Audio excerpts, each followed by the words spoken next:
Alright, in this video I'm going to be covering the submissions that I submitted to the Vintage Computing Christmas Challenge 2023 that's put on by Logiker. He's done this for the last few years, and in this challenge he wanted you to, just any way you can, write a program that will display the following as shown. And this is basically for fun. There's no prizes or anything like that, so I wanted to kind of cover how I went about solving this problem.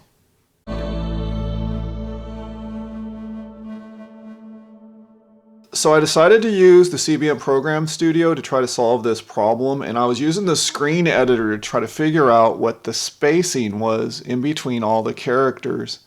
And I thought one of the approaches that I thought to use was to just calculate these spaces and put them in an array, and then print in a loop, print the spacing, and then print the asterisks.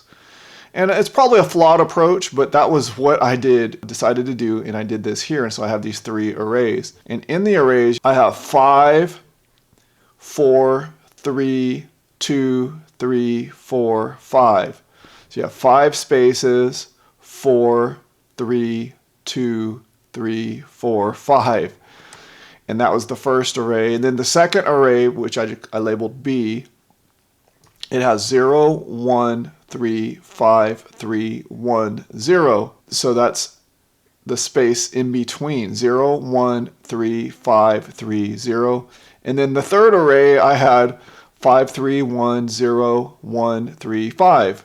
And that was the space on the right-hand side, 5, 3, 1, 1, 3, 5. And then I just wrote a short program, and this program, by the way, I'll show you here,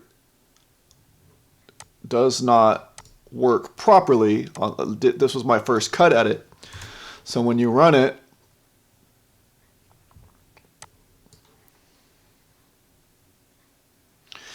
it prints, and of course he wants it all the way over to the left. I'll adjust that later.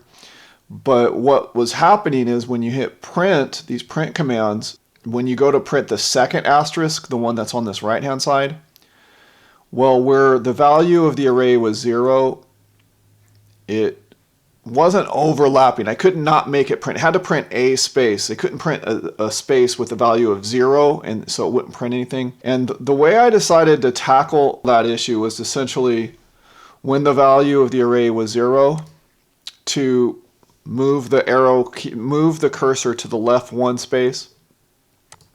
And that's what this program shows. And let's run it. And so you have all these commands. CBM Program Studio allows you to, if you put in curly brackets, it will put in the special character that will move the cursor left, right, up, or down.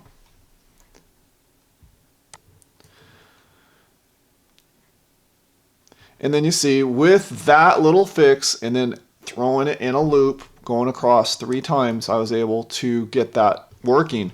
And then all you have to do from there is just loop the entire program 3 times to make 3 rows. So you could do a for a equals 1 to 3, and then at the bottom,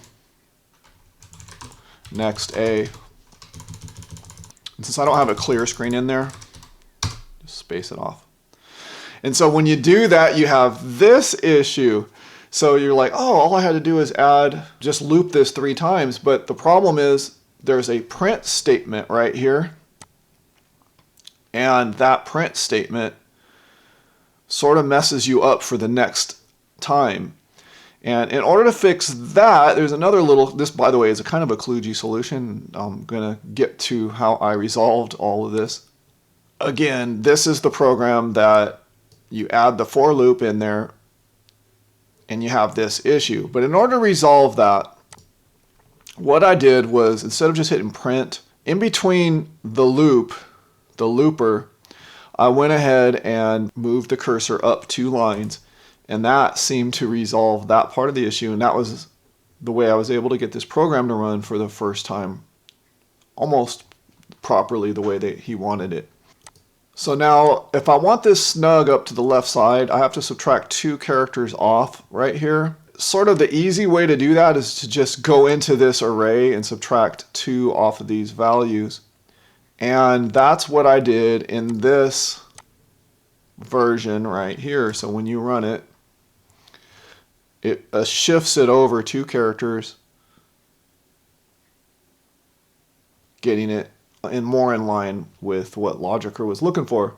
Now, what I had decided to do after this was like, okay, yeah, this is cool, but I don't like the way this is written. It's really kind of a kludgy solution using the SPC in Commodore Basic, and then having to do things like this in order to move the cursor left or right or up or down or whatever. These are kind of just poorly designed solution here in 100%. So what I decided to do, instead of using the SPC, I decided to use poke commands to make this much cleaner. And then my first attempt at doing that was this one here. And I still kept for now the arrays at the top, but instead of using the SPC command, if you just do the calculations for how many rows down and how far across, then it's much cleaner. It makes for a much cleaner solution.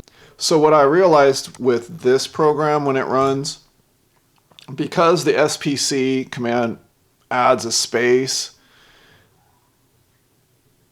when you do the pokes, that space isn't present, and so I needed to adjust the B row, the spacing of the B row, and then I realized I'm not even using that C row at all, and decided I didn't even need that.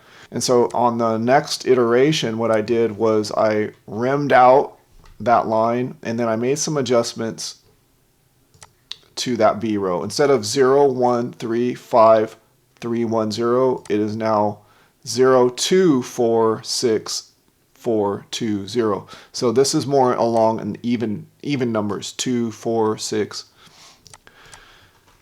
And that was my first time getting it to work just using pokes. And you'll see I have 3 loops, one going across, one going down, one going down rows. And so the Z is kind of like the 0 to 6 for the one, just for one of these triangles or diamonds. And the X is to go across this way, and the Y is to go down this way.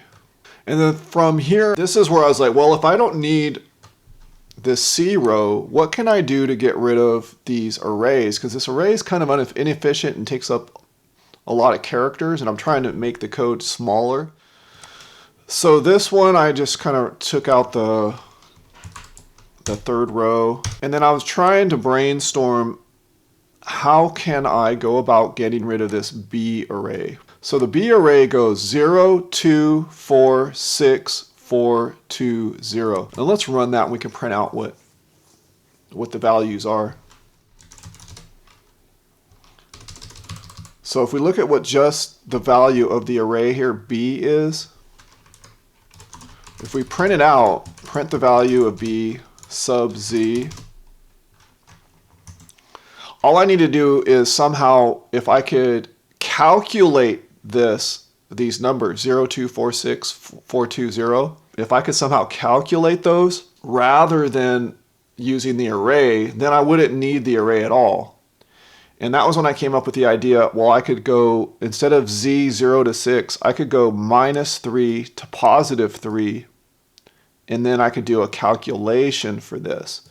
And that's what bring me to this version of the program. So I said for Z equals -3 to +3. And the calculation that I did is kind of complicated, but if we look at the program that I was just running, so if we look at the program and we just want to print out the value of, we want to change this to -3 to +3, but then instead of using this array here, we got to put something in here, some value, but before we calculate, we know what that is, we go print what the absolute value of Z is times 2, and that would take -3 to +3 times 2 would make it 6, but then we want to start it at 0, so we'll say -6.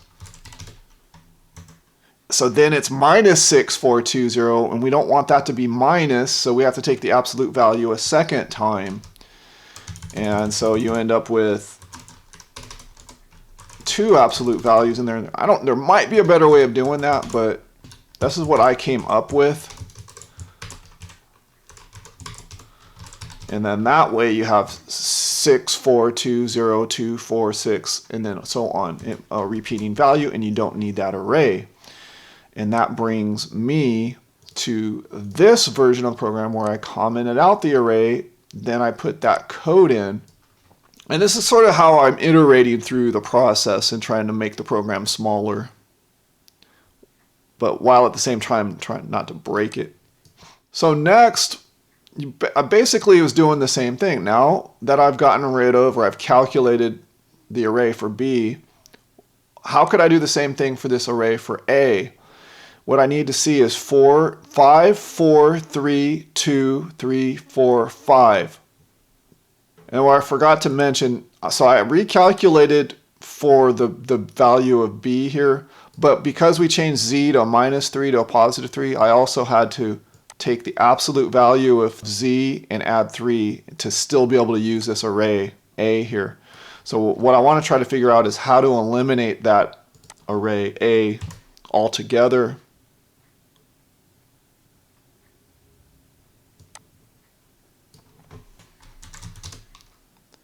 And so if we just print it out on line, let's say 65, A parentheses absolute value of Z +3, and you'll see it's 5, 4, 3, 2, 3, 4, 5. And it's not very difficult from there to just, all we want the values to be is 5, 4, 3, 2, 3, 4, 5. And so really all we have to do is just add something to the absolute value of Z here. Like if we were to go, if we just took the absolute value of Z +3, might be good. We can print it out.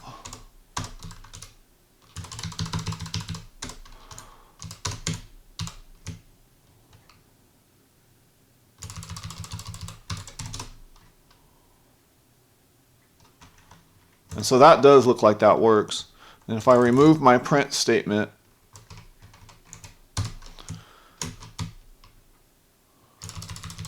at that point, you're no longer using array A, B, or C. That's what this version is here. I've commented that out, and I just take the absolute value of Z. And let's run it. Let's make sure that this version's working. And then from here, all I'm doing now is eliminate lines and put things on the same line. So on the next version, I got rid of my comments, and I was trying to eliminate some of the line numbers and get them and still have the program function. And then you can just take that to its extent here. Just keep going with it.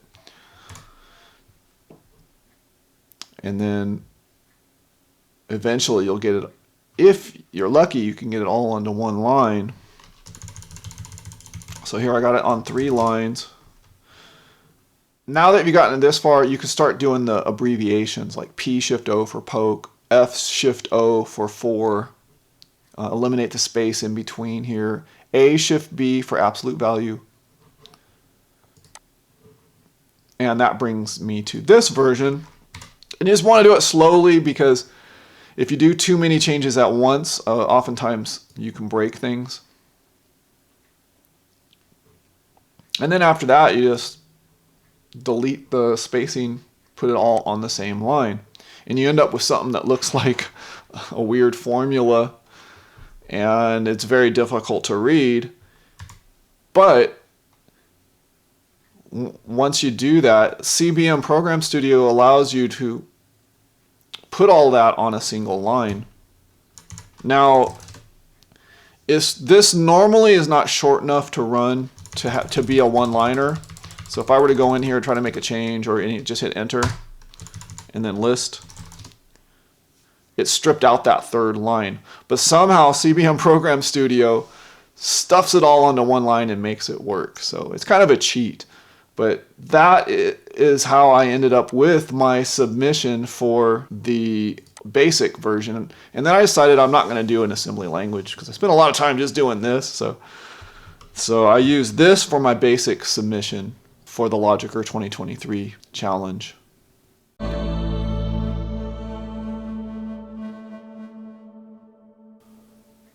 For my second submission, I decided I wanted to try to do the same program but on my TI-83 Plus calculator. And I wrote a quick program. I called it Logiker. And here it is. And I will not go through all the iterations that I kind of showed in that last segment.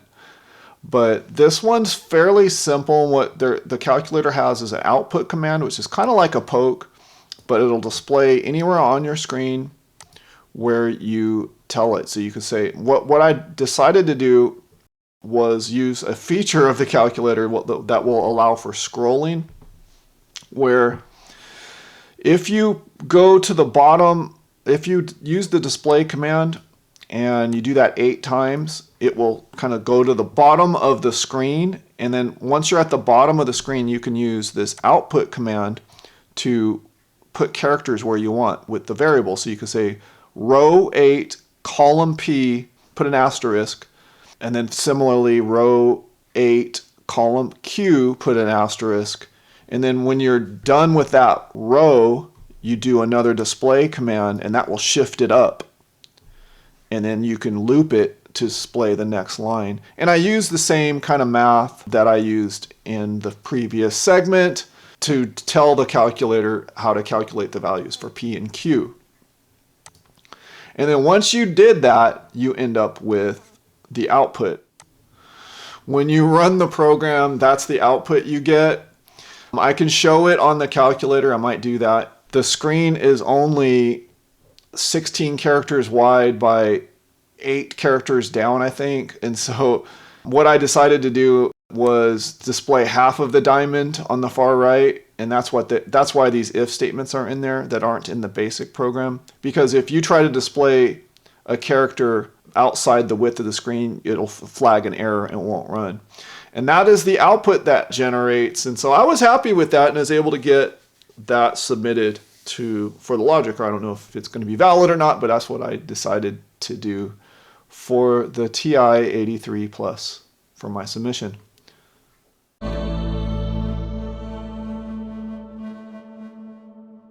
On this segment, I decided I would try to rewrite that program. Instead of using all those complicated arrays and everything, it would be so much easier if you just started at a position and printed the asterisk, and then on the next row you subtract 1, print 1 there, and you add 1 to this side and you print 1 on that side. And it just seemed like, or each line, you subtract 1, you subtract 1, you subtract 1, and on this side you add 1, you add 1, and you add 1. I thought that would be maybe it would be a better and more succinct solution approach to solving the problem. In order to do that though, I needed a way of somehow having, instead of the value z being -3 to +3, I needed it, for the negative values I needed a -1, and for the positive values I needed a +1. And so I was trying to figure out how I could accomplish that some kind of way, and this was what I came up with. So if you print z, and if you just print like less than 0, like that, let's kind of show you how that looks. You end up with basic returns. If z is less than 0, you get a -1, and if it's greater than 0, you get a 0. And then I was just kind of playing around with it, and I was like, well, what happens if you put the absolute value of z greater than 0? Then you get 0s or 1s. And notice that it included 0 itself. So if you said greater than or equal to 0, what do you get? So it depends on where you want that, if you want 4 ones and 3 zeros, because there are 7 lines total in this challenge. And what I did was I figured out, well, you could combine these if you just print z greater than 0 or the absolute value of z greater than equals 0. Actually, I made a mistake. This is supposed to be less than 0. So if you go z less than 0, and you can print them out side by side first. Oops, I need a colon, semicolon.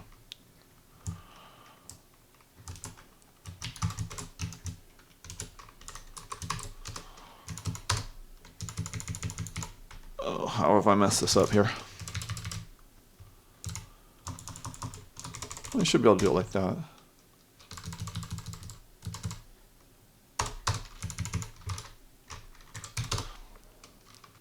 Do need the parens. You do need the parens there. So you see I have -1 on the left and then 1s on the right. And it just dawned on me, all I have to do is put an or in between them to sort of combine them. And if you do that, you go or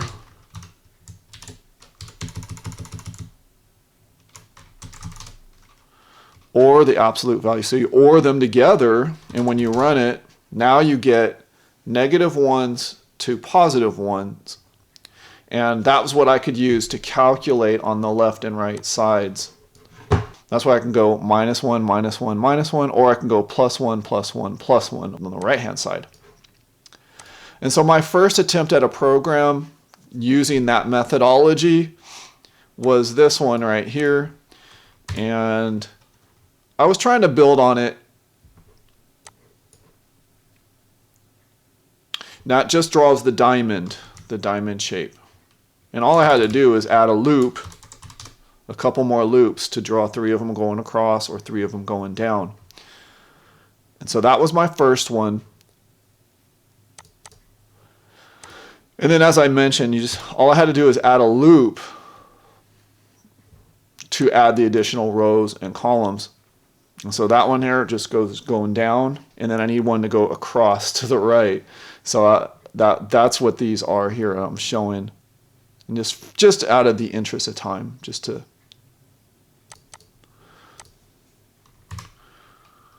I already have the programs written, so.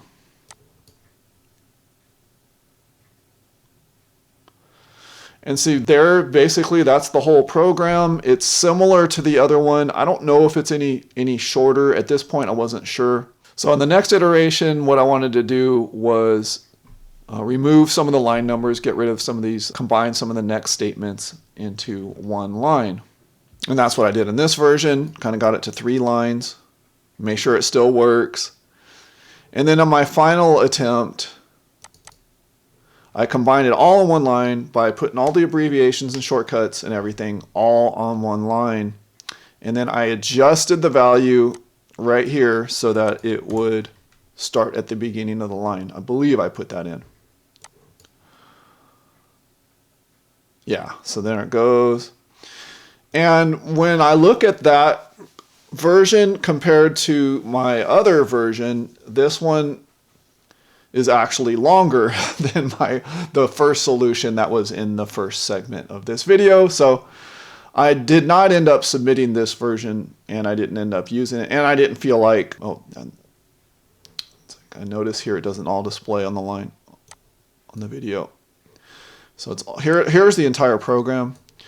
But I didn't feel like going through and seeing if I couldn't think of an easy way to eliminate some of the math to make it a little shorter. But that's what's the beauty of this Logiker challenge, is that I haven't watched any of the results yet, but when I see it, I'm gonna be like, oh, why didn't I think of that? Oh yeah, I could have done that. Like, oh, that would have been a much, So those are what's beautiful about it. You get to see everyone else's solutions and ideas and how they went about solving the problem. Because I know I'm almost 100% certain that neither solution that I've come up with is the most optimal. But this was just my thought process, how I was able to figure out and come to some sort of a solution, at least to get the job done. Anyhow, I will place this code on my GitHub. I hope you enjoyed the video. Thanks for watching.